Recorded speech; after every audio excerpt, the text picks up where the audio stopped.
Saya sedang mengunduh iPadOS 26 beta, bukan iPadOS 19 ya.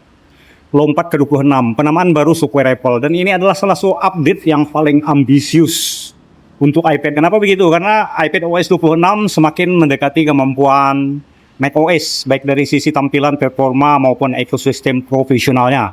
Bukan hanya sekedar pembaruan antar muka ya, tapi juga menghadirkan fitur-fitur baru yang sangat berarti untuk pengguna yang kreatif ya, untuk konten kreator. Fitur baru di iPadOS 26 yaitu Windows Management yang lebih bebas, multitasking makin fleksibel. Stage Manager kini bisa digunakan dengan dukungan layar eksternal penuh, drag dan drop atau aplikasi lebih intuitif, ukuran jendela bisa diatur lebih presisi, pokoknya mirip Mac ya. Ada Sans Pro application ya, Final Cut Pro dan Logic Pro di iPad mendapatkan peningkatan performa. iPad OS 26 menghadirkan latensi lebih rendah, pengelolaan file proyek lebih baik, serta integrasi cloud yang seamless antar perangkat. Bagi kamu editor video, ini sangat terasa saat handling video footage 4K ya. Kemudian ada voice upgrade ya, fitur aksesibilitas untuk yang ditingkatkan, misalnya live speech anywhere, bisa mengetik lalu dibacakan di seluruh sistem. Lalu ada eye tracking di seluruh interface, fitur kontrol suara lebih akurat dan responsif. Dan ada juga file system external drive ya. Sistem filenya kini lebih terbuka. iPad bisa membaca ekstensi file kompleks seperti XRD, 3D, dan kodek-kodek lain lah ya, pokoknya banyak.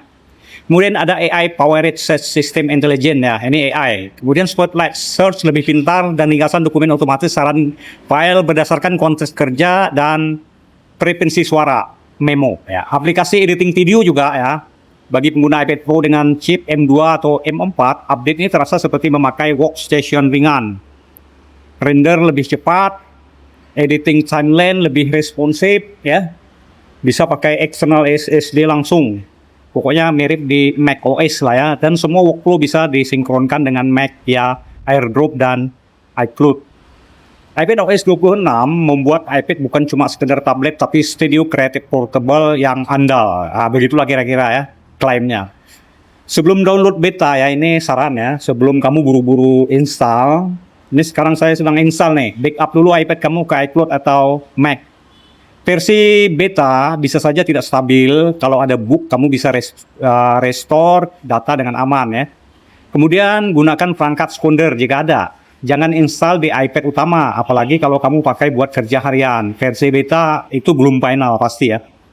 Lalu cek kompatibilitas perangkat. iPadOS 26 mendukung iPad Pro M1 ke atas ya. Ini sangat maksimal. iPad Air generasi terbaru dan iPad regular versi yang terbaru.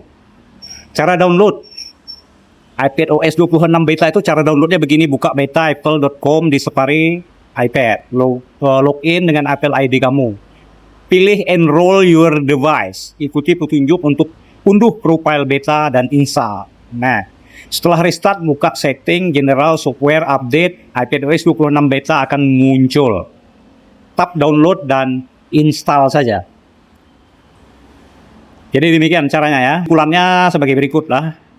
iPadOS 26 adalah bukti kalau Apple serius menjadikan iPad sebagai alat kerja profesional, bukan cuma untuk konsumsi konten.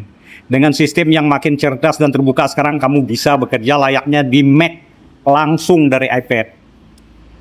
Oke, cukup sekian, dan ini sedang berlangsung ini downloadnya. Terima kasih.